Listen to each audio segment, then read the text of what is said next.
Kapag sumasapit po ang takdang oras ng aming pagsamba, anong oras man po yan, maging sa madaling araw, ay bumabangon kami ng mas maaga kaysa sa takdang oras. Dinadapo namin ang bahay sa bahay sapagkat utos ng Panginoon Diyos na huwag pabayaan ang pagsamba. At sa panahon ng pagsamba, dahil nang nasusulat din sa mga banal na kasulatan, hinahanap ng Panginoon Diyos ang mga tunay na mananamba sa Kanya. Napakaraming dahilan para sambahin ang Panginoon Diyos. Yun lang, mula sa magdamag na pagkakatulog, ibinangong Kanya ng payapa. Isang dahilan na po yan para huwag kalimutan ang pagsamba sa Kanya.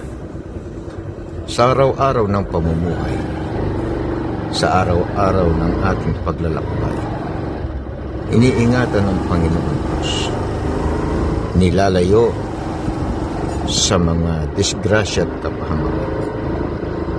Nagiging payapa at ligtas ang paglalakbay. Dahil yan po ay gawa at kabutihan ng Panginoon Diyos.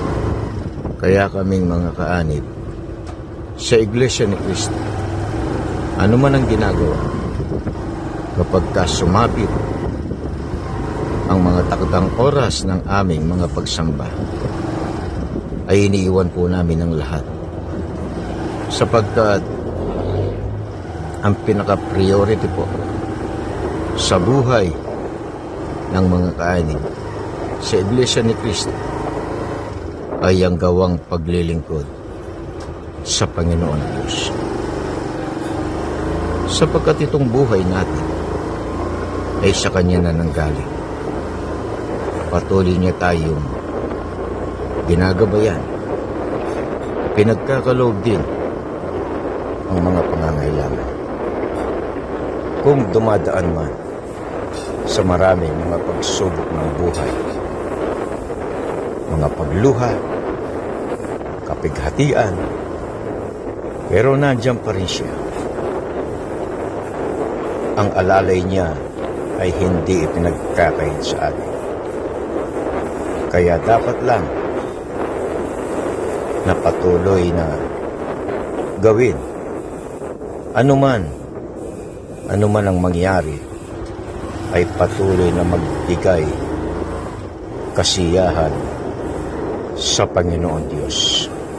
Kaya kaming mga kaanib sa Iglesia ni Cristo, hindi lingid sa inyo yan.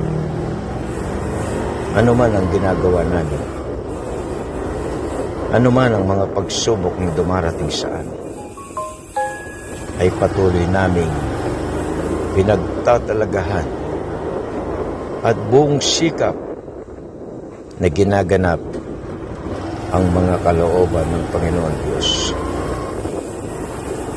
na nagbibigay kaluguran sa Kanyang pangalan. Kaya po, patuloy na hinihikayat namin ng tao upang suriin ang mga aral aming sinasampalatayanan sa loob ng Iglesia ni Cristo. Sapagkat gusto rin po namin makasama kayo sa pagsasagawa ng banal na pagsamba, pagsambang naaayon sa mga aral at utos ng Panginoon Diyos. Paglilingkod na nagbibigay kasiyahan sa Kanyang pangalan.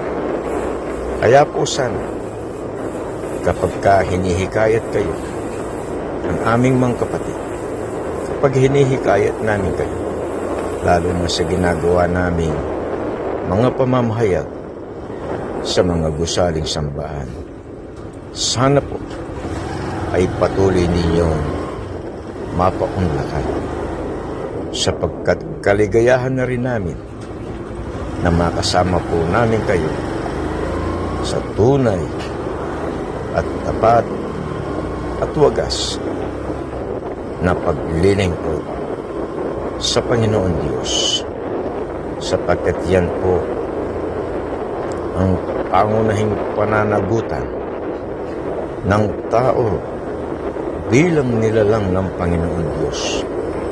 Ang siya ay paglingkuran, ang siya po ay sambahin, at bilang pagtanaw na rin ng utang na loob sa lahat po ng kanyang kabutihan sa bawat isa sa atin. Maraming salamat po sa inyong lahat.